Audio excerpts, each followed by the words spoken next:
Series खिज़ां की बारिश, किताब नंबर 2, बादल डकैत। मुसन्निफ ए हमीद, आवाज लुबाबा हैदर, पेशकश मीरे कारवां। पार्ट 13। वो दरवाजा खोलकर दूसरी तरफ आया तो यहाँ दाएं बाएं आमने सामने जो झोपड़ियां सी झाड़ियां और दरख्तों के बीच बनी हुई थी, उनमें से एक गुसलखाना था जहाँ हैंडपंप लगा हुआ था। साबुन, तौलिया, कंघी सब कुछ मौजूद था। दूसरी झोपड़ी में तेल का चूल्हा और कुछ बर्तन पड़े थे। नदीम को इस ख्याल से घबराहट सी महसूस हुई कि शायद उसे यहाँ काफी देर रहना पड़ेगा। उसे प्यास महसूस हो रही थी। उसने सुराही में से पानी निकालकर पिया और चारपाई वाले कमरे में आकर कुर्सी पर बैठ गया। जेब से सिगरेट निकालकर सुलगाया और कमरे का एक बार फिर जायजा लिया। यहाँ बिजली नहीं थी। ताक में मोमबत्तियों का एक पैकेट और माचिस पड़ी थी। वो उठकर बाहर निकल आया। उस क्वार्टर के चारों तरफ जंगल ही जंगल था।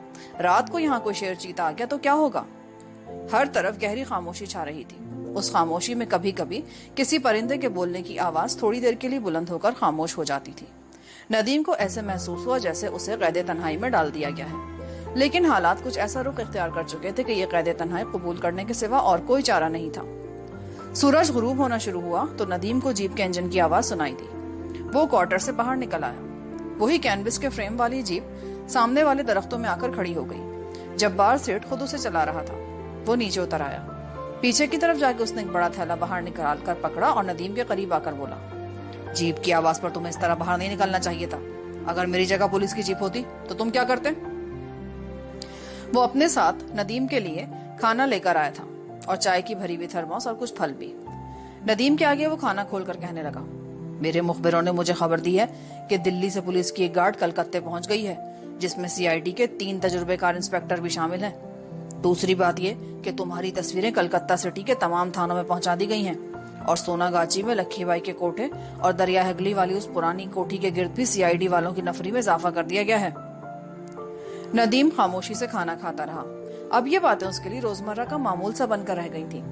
पुलिस वालों की तरफ से दी गई घिनौनी जिस्मानी अजियतों, जेल से फरार और सख्त जान जिंदगी ने उसे काफी हद तक बेहिस बना दिया था। कोई ख्याल अगर उसके दिल में उदासपन पैदा करता था तो वो नजमी का ख्याल था, जिसकी जिंदगी महज उसकी वजह से तबाह बर्बाद होकर रह गई थी। नदीम को अपने इस गुनाह का इतनी शिद्दत से एहसास था कि अगर वो 10 बार भी मरकर नजमी के साथ किए गए जुल्म का कफारा अदा कर सकता तो वो उस पर तैयार था। अगरचे उस सारे अंगेज खेल में उसकी नीयत बिल्कुल ठीक थी, उसके बावजूद महज उसके कहने पर नजमी ने अपने माँ बाप का घर छोड़ा था और एक ऐसी गहरी खाई में जा गिरी थी जहाँ से उसका निकलना इतना आसान काम नहीं था जितना कि नदीम समझ रहा था। वो खामोशी से सेठ जब्बार की बातें सुनता रहा। उसने बीच में सिर्फ इतना कहा, आपके ख्याल में मुझे यहाँ कितने दिनों तक रहना पड़ेगा सेठ साहब? जब्बार सेठ क्वार्टर के अंदर चारपाई पर टांगे ऊपर करके बैठा सिगरेट के कश लगा रहा था। उसके मुंह में सौंफी पान था जिसकी हल्की हल्की खुशबू कमरे में फैल रही थी। कुछ कहा नहीं जा सकता। अभी मैं उन लोगों से नहीं मिल सका जिन्होंने तुम्हें सरहद पार करवाकर मशरकी पाकिस्तान पहुंचाना है। ये तो इनसे मिलकर ही कुछ कहा जा सकता है। बहरहाल तुम्हें यहाँ किसी किस्म की कोई तकलीफ वगैरह नहीं होगी। खाना तो तुम्हें रोजाना सुबह को पहुंच जाया करेगा। पीछे किचन में भी आग वगैरह का इंतजाम है। मिट्टी के तेल का चूल्हा और बोतल भी तेल से भरी हुई है। चाय की पत्ती वगैरह सब कुछ है। वैसे चाय से भरी हुई बड़ी थर्मस रोजाना यहाँ खाने के साथ पहुंच जाया करेगी। नदीम ने खाना खाने के बाद हाथ धोए और सिगरेट सुलगाकर बोला, सेठ साहब, आपने मुझे यहाँ पनाह देकर मुझ पर बहुत बड़ा एहसान किया है। मैं आपके इस एहसान को कभी फरामोश नहीं कर सकूंगा। इसमें एहसान की कोई बात नहीं है पुत्र। एक तो तुम पाकिस्तानी हो, मुसलमान हो, दूसरे मुसीबत में हो और ऊपर से मेरे जिगरी यार राजू ने तुम्हें मेरे पास भेजा है। अब तुम खुद ही अंदाजा लगा लो कि मुझ पर तुम्हारी कितनी भारी जिम्मेदारी पड़ गई है। वैसे आपका अंदाजा क्या कहता है, कब तक सरहद पर हालात ठीक हो जाएंगे? मैं कालिया से मिलकर ही कुछ कह सकूंगा। वैसे मैंने आज रात उसे बुलाया हुआ है। कालिया बिहारी मुसलमान है, दोस्तों के लिए जान कुर्बान करने पर तैयार हो जाता है। पाकिस्तान से भी उसे बहुत इश्क है, मेरी तरह। लाओ तुम्हारे लिए चाय डाल दूं। जब्बार सेठ ने प्लास्टिक के ग्लासों में थर्मस से चाय निकाल कर डाली। नदीम भी गहरी सोच में गुम होकर चाय पीने लगा। वो सोच रहा था कि सेठ जब्बार को नजमी के साथ ले जाने के बारे में कुछ बता दे या अभी नहीं। नदीम ये सोच ही रहा था कि सेठ जब्बार ने खुद ही इस मौजू को छेड़ दिया। जिस औरत की खातिर तुमने सारा झंझट मोल लिया, इतनी मुसीबतें उठाई, पुलिस की अजियतें बर्दाश्त की, क्या उसे तुम कलकत्ते के गुना बाजार में छोड़कर चले जाओगे? नदीम सेठ का मुंह तकने लगा। वो नदीम और नजमी के अलमनाक रोमांस से पूरी तरह वाकिफ था। اس کی ایک وجہ تو یہ تھی کہ راجو نے جبار سیٹھ کو جو خط لکھا تھا اس میں اس کی وضاحت کر دی تھی کہ نوجوان لڑکا ندیم لاہور سے بھارت کس مقصد کے لیے آیا ہے۔ دوسری وجہ یہ تھی کہ جبار سیٹھ کا براہ راست نہ صحیح مگر کلکتے کے جرائم پیشہ افراد سے تعلق ضرور تھا، اور جب اخباروں میں پاکستانی جاسوس ندیم کی خبریں چھپیں تو جبار سیٹھ کو ساری کہانی معلوم ہو گئی تھی۔ علاوہ ازیں سوناگاچی میں منشیات کا دھندا کرنے والوں نے بھی جبار سیٹھ کو چندہ عرف نجمی کے بارے میں کافی کچھ بتا دیا تھا۔ ندیم نے بھی کوئی جواب نہیں دیا کہ جبار سیٹھ خود ہی بولا، ہم سے بھی ایک پاکستانی عورت کی بے عزتی برداشت نہیں ہو رہی، مگر ہم یہاں بہت مجبور ہیں، ہمارا سارا کاروبار اسی جگہ پر ہے، ہمارے بچے اسی ملک میں تعلیم حاصل کر رہے ہیں، ہمیں ایک ایک قدم 1000 بار سوچ کر اٹھانا پڑتا ہے۔ اس کے باوجود میں تم دونوں کو بارڈر کراس کروانے کی پوری کوشش کروں گا۔ کیا تم اس چندہ نام کی مسلمان عورت کو اپنے ساتھ مشرقی پاکستان لے جانے پر تیار ہو کیا؟ ندیم نے سیٹھ کا ہاتھ تھام لیا اور انکساری سے بولا، سیٹھ صاحب، میں چندہ کو یہاں گناہ کی دلدل میں چھوڑ کر کیسے جا سکتا ہوں؟ میں اسے ضرور اپنے ساتھ لے جانا چاہتا ہوں، یہ بات تو میں خود ہی آپ سے کرنے والا تھا۔ جبار سیٹھ نے پیالی نیچے رکھی، کریون اے سگریٹ کا کش لگایا اور پان کو ایک گال میں چباتے ہوئے بولا، ٹھیک ہے بھائی، تمہیں ایسا ہی کرنا چاہیے۔ تمہاری محبوبہ چندہ کو لکھی بائی کے اڈے سے نکالنا سخت مشکل کام ہے۔ اس کی سب سے بڑی وجہ یہ ہے کہ کلکتے CID ان کی نگرانی کر رہی ہے۔ لکھی بائی کے سوناگاچی والے کوٹھے اور دریا ہگلی والے اسکول کی پرانی کوٹھی کے باہر ہر وقت 2-4 انٹیلیجنس والے موجود رہتے ہیں۔ چندہ جہاں جاتی ہے وہ لوگ اس کے پیچھے پیچھے جاتے ہیں۔ اس کے باوجود میں پوری کوشش کروں گا کہ چندہ کو میرے اسمگلر دوست کے آدمی یہاں سے کسی طرح نکال کر تمہارے ساتھ سرحد پار کروا دیں۔ ندیم نے قدرے مضطرب ہو کر پوچھا، کیا ایسا نہیں ہو سکتا کہ چندہ کو کسی جگہ چھپا دیا جائے؟ جبار سیٹھ نے ندیم کی طرف دیکھتے ہوئے آنکھیں ذرا سکیڑی اور بولا، میں یہ خطرہ مول نہیں لے سکتا۔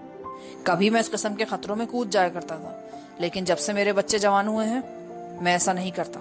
میں نے بڑی مشکل سے پولیس کے ریکارڈ میں اپنی فائلیں داخل دفتر کروائی ہیں، میں انہیں دوبارہ نہیں کھلوانا چاہتا۔ ہاں، اتنا وعدہ ضرور کرتا ہوں کہ تم دونوں کو جس طرح بھی ہو سکا مشرقی پاکستان پہنچا دوں گا۔ تو پھر ایک مہربانی کریں، نجمی یعنی چندہ کو یہ اطلاع پہنچا دیجئے کہ میں خیریت سے ہوں، وہ میرے بارے میں بڑی فکر مند ہوگی۔ سیٹھ نے وعدہ کیا کہ وہ چندہ کو یہ خبر ضرور پہنچا دے گا۔ جبار سیٹھ دوسرے دن کھانا لے کر آنے کا وعدہ کر کے چلا گیا۔ اس کے جانے کے بعد ندیم نے اپنے آپ کو کمرے میں بند کر لیا اور نجمی کی سوگوار یادوں میں کھو گیا۔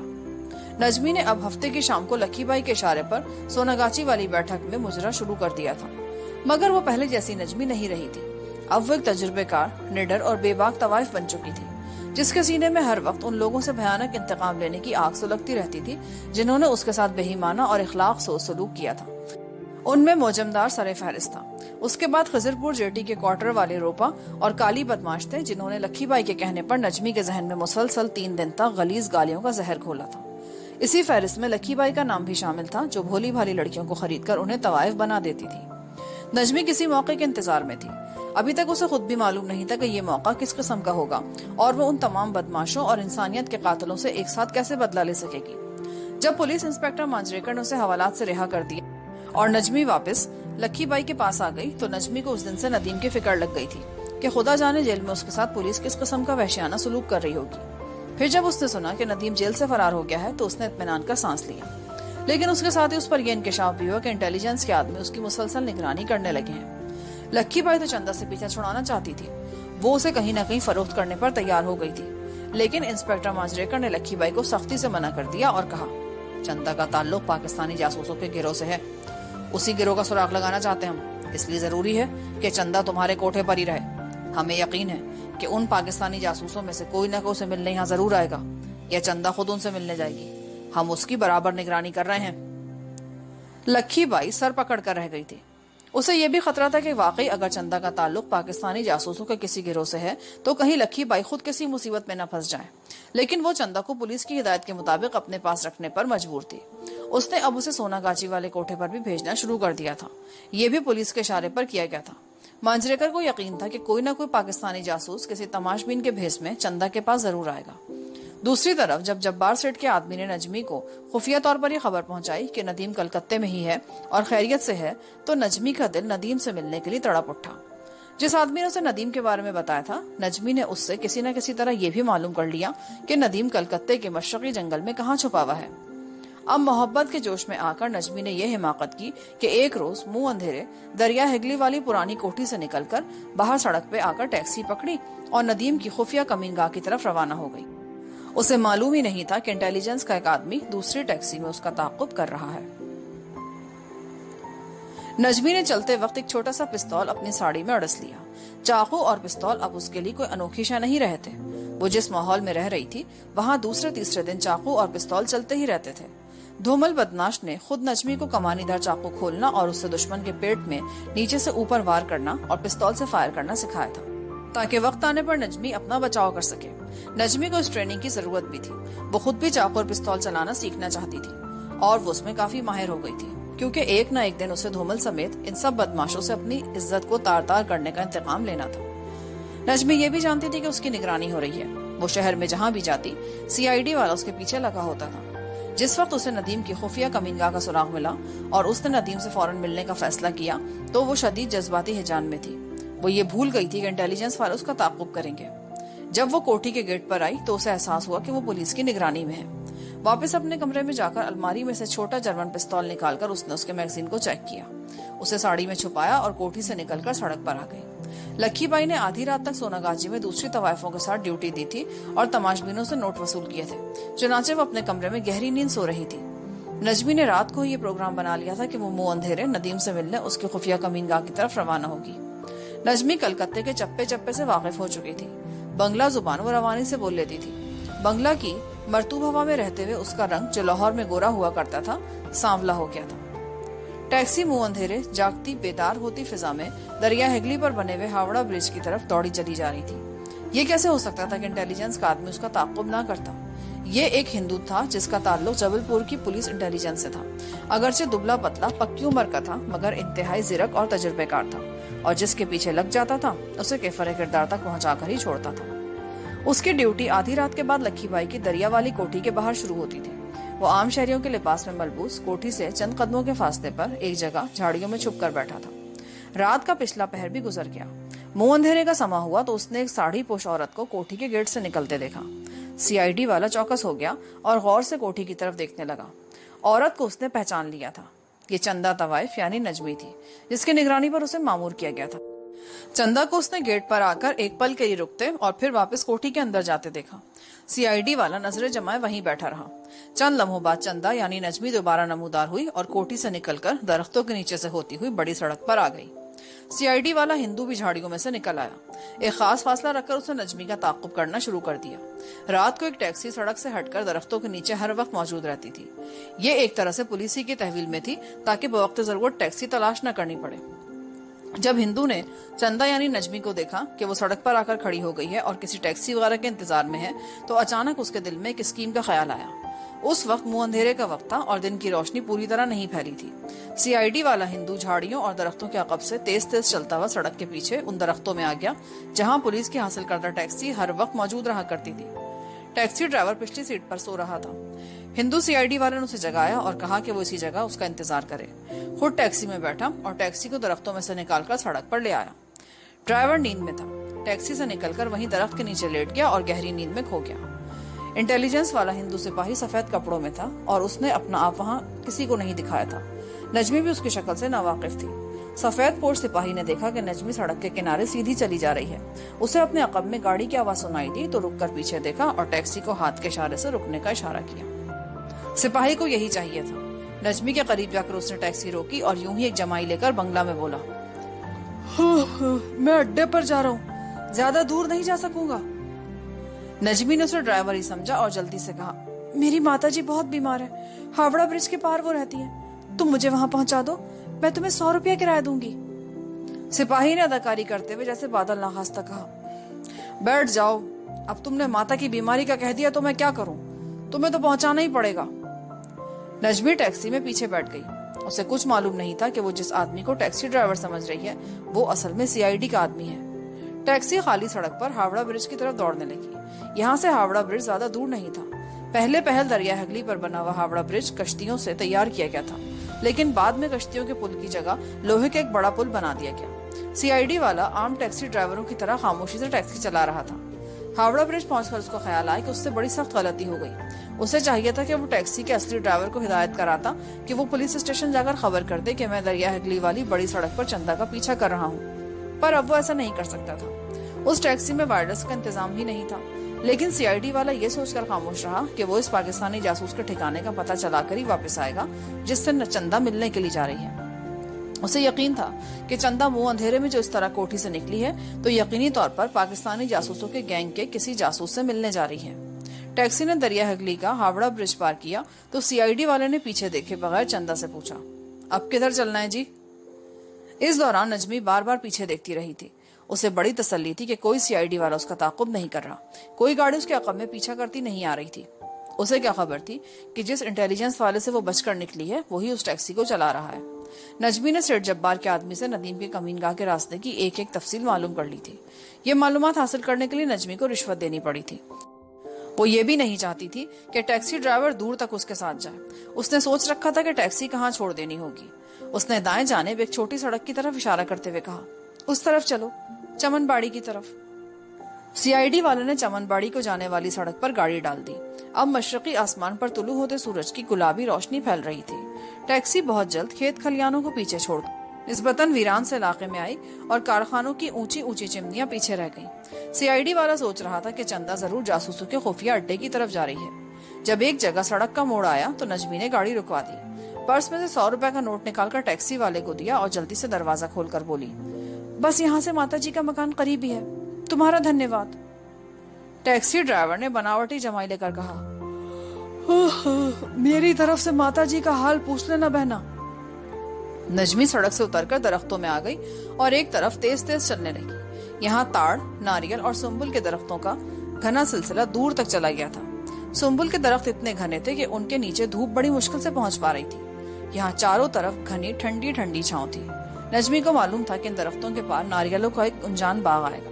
उसके बाद वो पुराना तालाब है जिसके किनारे वाले पुराने क्वार्टर में नदीम छुपा हुआ है। नदीम के कुर्ब में आकर नजमी का दिल वफूरे मोहब्बत से धड़कने लगा। इंटेलिजेंस वाला नजमी का पीछा कैसे छोड़ सकता था? उसने वहां से टैक्सी तो मोड़ ली, मगर कुछ दूर जाकर टैक्सी को सड़क के किनारे एक जगह झाड़ियों के पीछे खड़ा किया और कुछ फासला रखकर नजमी का ताक़ुब करना शुरू कर दिया।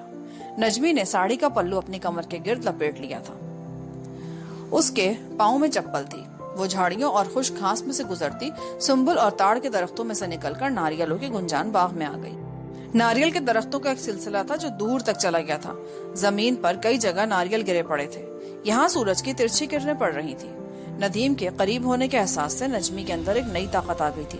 उसकी रफ्तार तेज हो गई। सिपाही बराबर नजमी का ताक़ुब करता पीछे पीछे चला आ रहा था। वो दरख्तों की आड़ लेते हुए आ रहा था। नजमी को उसने अपनी नजरों में रखा हुआ था। उस हिंदू इंटेलिजेंस के हवलदार को इस बात की बहुत खुशी हो रही थी कि आज वो पाकिस्तानी जासूसों के गैंग का ठिकाना मालूम करने में कामयाब हो जाएगा और इस कारनामे पर महकमे की तरफ से उसे यकीनी तौर पर तरक्की मिल जाएगी। आगे किस्मत अपने दामन में क्या लिए बैठी थी उसे इसकी कुछ खबर नहीं थी। नारियलों का बाग खत्म हो गया। नजमी को तालाब के किनारे झाड़ियों और दरख्तों में से क्वार्टर की ढलानी छत नजर आई। उसका दिल खुशी से तेज तेज धड़कने लगा। वो तालाब के पास आई तो अचानक उसे अपने अकब में झाड़ियों की सरसराहट सुनाई दी, जैसे कोई जंगली जानवर उसकी तरफ बढ़ रहा हो। नजमी ने एकदम से पलटकर पीछे देखा तो एक आदमी का चेहरा बिजली की सी तेजी के साथ एक दरख्त की ओट में हो गया। नजमी के जिस्म में सनसनाहट की लहर दौड़ गई। एक पल के अंदर अंदर उसकी छठी हिस्स ने उसे खबरदार कर दिया कि उसका ताक़ुब किया जा रहा है और ताक़ुब कलकत्ता पुलिस की इंटेलिजेंस के सिवा कोई दूसरा नहीं कर सकता। और उस कमबख्त ने वो क्वार्टर भी देख लिया है जहाँ नदीम छुपा हुआ है। नजमी यूं बैठ गई जैसे कांटा चुभ गया हो। उसने एक सेकंड के अंदर अंदर फैसला कर लिया था कि नदीम की जिंदगी बचाने के लिए उसे अब क्या करना होगा। वो उठी और क्वार्टर की जानिब जाने की बजाय तालाब की तरफ चल पड़ी। यहाँ किनारे किनारे काटी की झाड़ियां उगी हुई थी। जब वो पूरी तरह झाड़ियों की ओट में आ गई तो नजमी ने अपनी साड़ी में छुपाया हुआ जर्मन पिस्तौल निकालकर हाथ में पकड़ लिया। इस पिस्तौल से वो धूमल बदमाश की जेरे हिदायत कई फायर निशाने पर लगा चुकी थी। नजमी झाड़ियों में बैठ गई और किसी जंगली चीते की तरह बाजुओं और घुटनों के बल चलती हुई उन झाड़ियों से निकलकर दूसरी सामने वाली झाड़ियों की ओट में जाकर इस तरह से मटकर बैठ गई कि कोई उसे देख नहीं सकता था, मगर वो झाड़ियों के पीछे से सामने सब कुछ देख रही थी। उसे यकीन था कि सीआईडी वाला उधर से जरूर गुजरेगा। उसकी आंखें दरख्तों में से उन झाड़ियों की तरफ आती पगडंडी पर लगी थी। पिस्तौल उसके हाथ में था और उंगली ट्रिगर पर थी।